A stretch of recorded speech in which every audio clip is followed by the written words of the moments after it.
Hello bull trackers दोस्तों, उधर रात में डोनाल्ड ट्रंप ने शपथ ली और अगले दिन सारे दुनिया के मार्केट्स तो स्टेबल रहे, लेकिन हमारे मार्केट्स धड़ाम हो गए। So what the heck is going on, आइए मेरे साथ डिकोड करते हैं।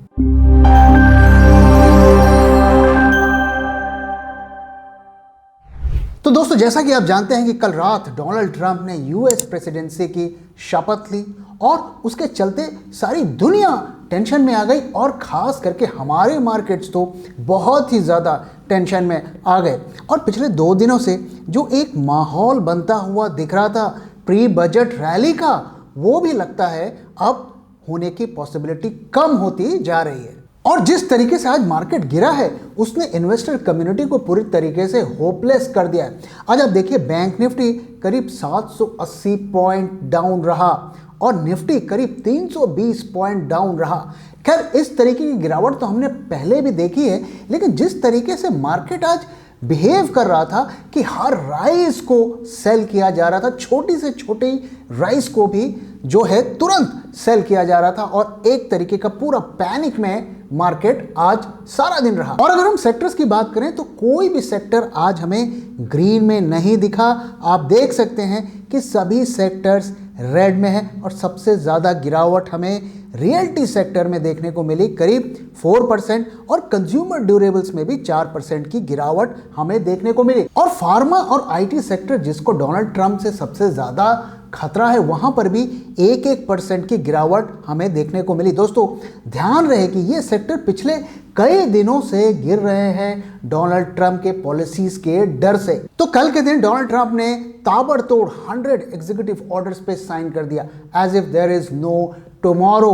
और अगर आप उनकी स्पीच को सुनेंगे तो उसमें उन्होंने 2 चीज पर ज्यादा फोकस रखा, एक तो इमिग्रेशन और दूसरा इकॉनमी। और खास करके इमिग्रेशन के फ्रंट पे, जो कि डायरेक्टली इनडायरेक्टली इकॉनमी से ही रिलेटेड है, उस पर खास करके उन्होंने कई तरीके की एक्शंस लिए और उसमें से कई एक्शंस जो हैं इंडियन अमेरिकन कम्युनिटी को डायरेक्टली इम्पैक्ट करते हैं। तो उन्होंने एक ऑर्डर जो पास किया वो है बर्थ राइट इमिग्रेशन, यानी कि कोई भी बच्चा अगर यूएसए की ज़मीन पर पैदा होता है तो ऑटोमेटिकली यूएस सिटीजन बन जाता है। उसको उन्होंने रिवर्स कर दिया, हालांकि उसके ऊपर अब कुछ लीगल जो है एक्शंस भी लिए जा रहे हैं। तो अब उन्होंने ये कर दिया है कि एक पेरेंट को अमेरिकन होना ही होगा। दोस्तों, आप जानते हैं इसका सबसे ज़्यादा इम्पैक्ट किस पर पड़ेगा? इंडियन अमेरिकन कम्युनिटी पर। क्यों, मैं आपको बताता हूँ। तो इंडियन कम्युनिटी जो अमेरिका में रहती है वो 3rd लार्जेस्ट इमिग्रेशन कम्युनिटी है और करीब 5 मिलियन यानी करीब 50 लाख लोग ऐसे हैं जो कि यूएसए की 1.5% के करीब पॉपुलेशन आता है। और इसमें से 2/3 ऐसे लोग हैं जो टेम्पररी वर्क के लिए वहाँ पर जाते हैं, जैसे कि हमारे आईटी सेक्टर और दूसरे इंडस्ट्री के जो लोग वहाँ जाते हैं काम करने H1L1 वीज़ास पे।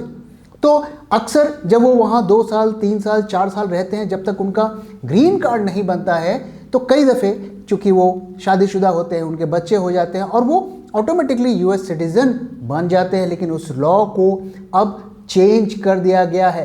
तो दोस्तों, अब वहाँ पर एक नया एक्सक्यूज़ मिल गया है कि संडे के दिन उन्हें अपने वाइफ या हस्बैंड का मुंह नहीं देखना पड़ेगा, वो अब ऑफिस आकर काम कर सकते हैं। इकॉनमी और टैरिफ के बारे में उन्होंने ज़्यादा कोई डिसीजन अभी नहीं लिया है, लेकिन ट्रंप एडमिनिस्ट्रेशन के स्टाफ के अगर सोर्सेज की हम माने तो उन्होंने जो पहले ये प्रॉमिस किया था कि पहले दिन आते ही वो टैरिफ लगाएंगे, उस पर तो एक्शन नहीं लिया गया, लेकिन उन्होंने ये आदेश दिया है कि फेडरल एजेंसीज जाकर एक्सप्लोर करें टैरिफ के इम्प्लीमेंटेशन को, हम कैसे लाएं और दूसरे कंट्रीज पर कैसे टैरिफ लगाएं, इस पर चिंतन करें। और इससे रिलेटेड उन्होंने एक मेमो भी इशू किया है और इसी वजह से सारी दुनिया दरअसल टेंशन में है। खास करके हमारे देश के जो बिजनेस लीडर्स हैं, पॉलिटिकल लीडर्स हैं, उसमें खासी चिंता अभी दिख रही है। तो के बिरला, जो कि एक नामी गिरामी इंडस्ट्रियलिस्ट हैं इंडिया के, जिन्होंने करीब $15 बिलियन यूएसए में इन्वेस्ट किया है, उनका कहना है the one factor that could disproportionately influence the course of the year is the T factor, यानी कि Trump factor. This holds the potential to reshape the geopolitical dynamics with profound implications for the global economy and business। तो आप देखिए, ये हमारे leaders हैं, business leader हैं, वो ये कह रहे हैं भाई ये फैक्टर जो ट्रंप का फैक्टर है वो सबसे बड़ा फैक्टर साबित होगा आने वाले सालों में।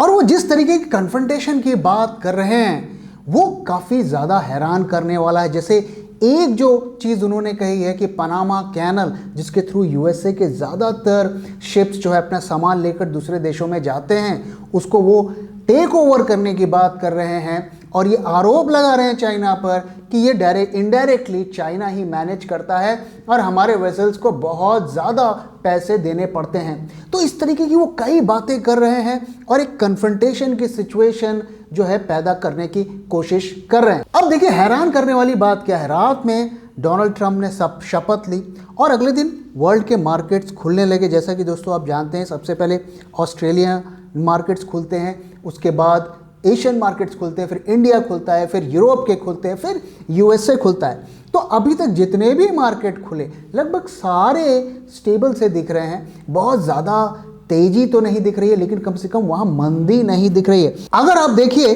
जो ASX है ऑस्ट्रेलियन मार्केट, वो 0.66% क्लोज रहा, हैंगसेंग करीब 0.91% क्लोज रहा, निक्केई जापान का करीब 0.32% पे क्लोज रहा, FTSE भी फ्लैट टू पॉजिटिव टेरिटरी में चल रहा है, जर्मनी का डैक्स भी फ्लैट टू पॉजिटिव टेरिटरी में चल रहा है। लेकिन इंडियन मार्केट्स में आप देखें कितनी भयंकर आज बिकवाली हुई है और अच्छे वॉल्यूम के साथ हुई है, जिसके बारे में मैं आगे आपके साथ शेयर करूंगा।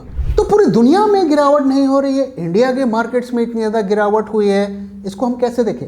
क्या कहीं ये ट्रंप और मोदी जी के कोल्ड वार का नतीजा तो नहीं है?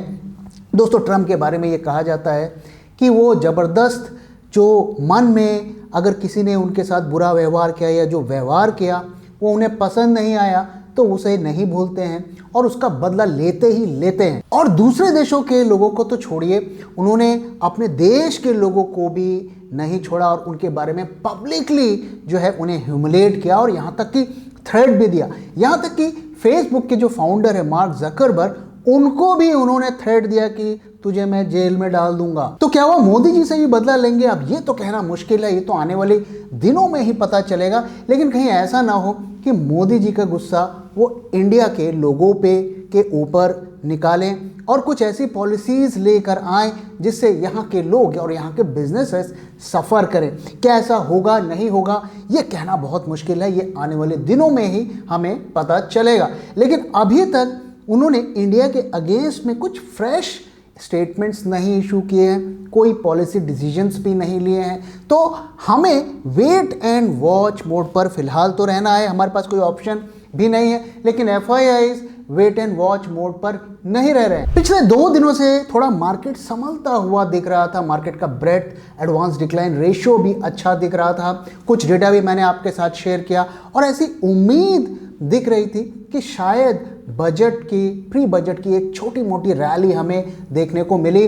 और मैंने आपके साथ शेयर भी किया था कि ये रैली भी अगर आई भी तो ये शॉर्ट लिव्ड होगी और अगर हम 2 से 3 महीने का व्यू देखें तो यहाँ पर हमें बेरिश ही रहना है। लेकिन उस रैली की भी होप अब जाती हुई हमें दिख रही है, जिस तरीके से आज मार्केट ने परफॉर्म किया। और FIIs की सेलिंग में कोई कमी नहीं आ रही है, चाहे वो इक्विटी मार्केट हो, चाहे वो फ्यूचर्स मार्केट हो, हर जगह उनकी सेल की फिगर्स ही हमें दिख रहे हैं और वो लगातार बढ़ते हुए जा रहे हैं। तो यहाँ से मार्केट का क्या रुख रहेगा लॉन्ग टू मीडियम टर्म में, आइए उसके बारे में हम बात करते हैं। एक एक करके हम सारे डेटा पॉइंट्स को देखते हैं और हम डिकोड करने की कोशिश करते हैं कि आगे मार्केट का डायरेक्शन कैसे रहेगा। तो आइए सबसे पहले हम टर्नओवर का डेटा देखते हैं। तो आज टर्नओवर एवरेज से ज़्यादा रहा, 99,500 करोड़ का टर्नओवर रहा। एवरेज अगर हम देखें तो 90,000-92,000 का एवरेज रहता है, उससे ऊपर रहा। और जो हम थ्योरी लगातार आपके साथ शेयर कर रहे हैं कि ज़्यादा वॉल्यूम जब भी होता है तो FII ज़्यादा सेल करते हैं, कम वॉल्यूम पे अक्सर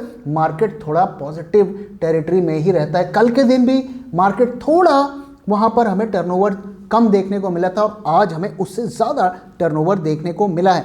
तो ये डेटा इंडिकेट कर रहा है कि जब भी FIIs को सेलिंग की मौका मिलता है, जब भी लोग बाइंग करने को तैयार होते हैं, यानी कि ज़्यादा टर्नओवर की सिचुएशन होती है तो वो अक्सर ज़्यादा सेलिंग करते हैं और मार्केट ज़्यादा नीचे जाता है। ओपन इंटरेस्ट का डेटा मैं लगातार आपके साथ दोस्तों शेयर कर रहा हूं कि ओपन इंटरेस्ट में हमें वही पिक्चर देखने को मिल रही है, लगातार शॉर्ट पोजीशंस क्रिएट हो रही हैं। भले ही मार्केट ऊपर जाए 2%, 3%, 4% ऊपर चला जाए, लेकिन शॉर्ट पोजीशंस में लगातार बढ़ोतरी होती जा रही है। पिछले मैं आपको 4-5 दिनों से दिखा रहा हूं और आज भी वही हमें होता हुआ दिखा। आप देखिए 20,000 कॉन्ट्रैक्ट, करीब 20,851 कॉन्ट्रैक्ट्स इस महीने के जनवरी के निफ्टी फ्यूचर्स में ऐड हुए हैं और फरवरी में भी करीब 9,528 कॉन्ट्रैक्ट्स ऐड हुए हैं। तो आप देख रहे हैं कि हर दिन हमें ऐसा देखने को मिल रहा है कि न्यू शॉर्ट्स जो है सिस्टम पर ऐड किए जा रहे हैं, उसमें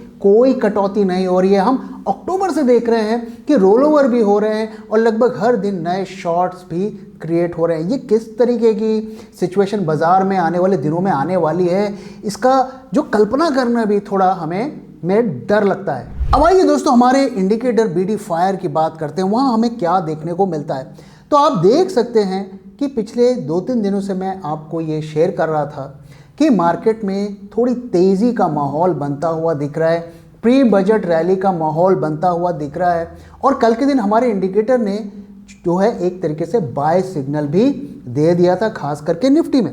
लेकिन आज आप देखिए क्या सिचुएशन होती है, इंडिकेटर में किस तरीके का ड्रॉप होता है। तो क्या अब हम सेल टेरिटरी में आ गए हैं? अगर हम इस इंडिकेटर पर ट्रस्ट करते हैं तो अभी ये सेल पे नहीं है। ये आप देखिए आज की जो रीडिंग आई है वो बिल्कुल जीरो के आसपास आई है। जो कल हमारा थ्रेशोल्ड इसने पार किया था 0.05, उसको पूरा उसने नेगेट कर दिया है, जीरो में। लेकिन अभी ये हमारे शॉर्ट इंडिकेटर में नहीं आया है, अभी ये शॉर्ट करने की सिचुएशन पे नहीं आया है। अब बैंक निफ्टी को अगर देखें तो वहां हमें क्या देखने को मिलता है, तो कल वो भी ग्रीन में आ गया था। बैंक निफ्टी में खास करके कल काफ़ी तेजी हमें देखने को मिली थी, लेकिन आज उसने फिर नेगेटिव टेरिटरी पे आ गया। अभी इसने सेल थ्रेशोल्ड को पार नहीं किया है, -0.05 से नीचे है, हम सेल करेंगे। दोस्तों ये जो सिचुएशन हमें दोनों में देखने को मिल रही है, इसे ही हम कहते हैं वॉलेटाइल मार्केट्स, यानी कि कोई ट्रेंड, लंबा ट्रेंड हमें मार्केट में नहीं दिखता है और एक छोटे से रेंज में मार्केट्स ऊपर नीचे होते हैं। अक्सर ये जो है एक बड़े ब्रेकआउट या ब्रेकडाउन से पहले की सिचुएशन होती है और इस तरीके के मार्केट में अक्सर मोटा पैसा कमाना बहुत मुश्किल होता है और इंट्राडे और BTST में ही पैसे बन पाते हैं। उसी तरीके का मार्केट का बिहेवियर हमें यहाँ दिख रहा है। लेकिन दोस्तों जैसा कि हम लगातार आपके साथ शेयर कर रहे हैं कि मार्केट अगर मीडियम टू लॉन्ग टर्म, अगर आप 2-3 महीने का व्यू रखेंगे तो वो बेरिश ही है। शॉर्ट टर्म में 3-4-5 दिनों के लिए ऊपर नीचे ट्रेंड काउंटर ट्रेंड बनता ही रहेगा। यही मार्केट की असलियत फिलहाल हमें होती हुई दिख रही है। अब द गोल्डन क्वेश्चन, क्या अभी भी प्री बजट रैली का कोई सीन है? दोस्तों जैसा कि मैं आपको इंडिकेटर से दिखा रहा हूं, अब डेफिनेट बाइंग और सेलिंग दोनों में हमें नहीं दिख रही है। ग्लोबल मार्केट्स भी देखें थोड़े स्टेबल दिख रहे हैं। तो इस वक्त अभी भी होप है।